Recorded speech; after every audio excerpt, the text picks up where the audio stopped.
اور مرض اسہال میں بھی مفید ہے، یعنی کہ اگر موشن زیادہ رہتے ہوں تو بھی یہ فائدہ پہنچاتا ہے۔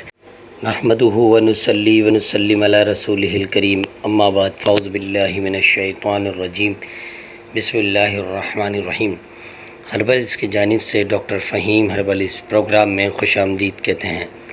السلام علیکم ورحمۃ اللہ وبرکاتہ۔ ناظرین، اس سے قبل کہ آج کی جڑی بوٹی کا آپ سے تعارف کرایا جائے، میں یہ ضروری سمجھوں گا کہ ڈاکٹر فہیم ہربلز کی طبی خدمات سے آپ کو آگاہ کروں۔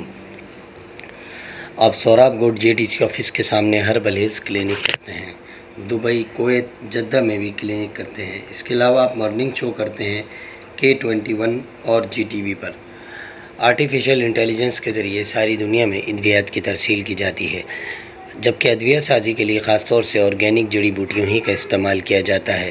ڈاکٹر فہیم صاحب کی حتی الامکان یہ کوشش ہوتی ہے کہ جڑی بوٹیاں زیادہ سے زیادہ تازہ بتازہ حالت ہی میں استعمال میں لائی جائیں اور صفائی ستھرائی کی خاص حالت سے گزرتی ہوئی پائے تکمیل کو پہنچیں۔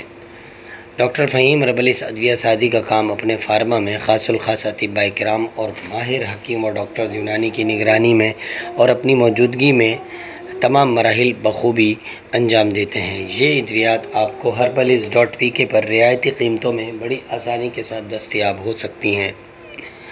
آپ ضیافتیز کی جملہ اقسام پر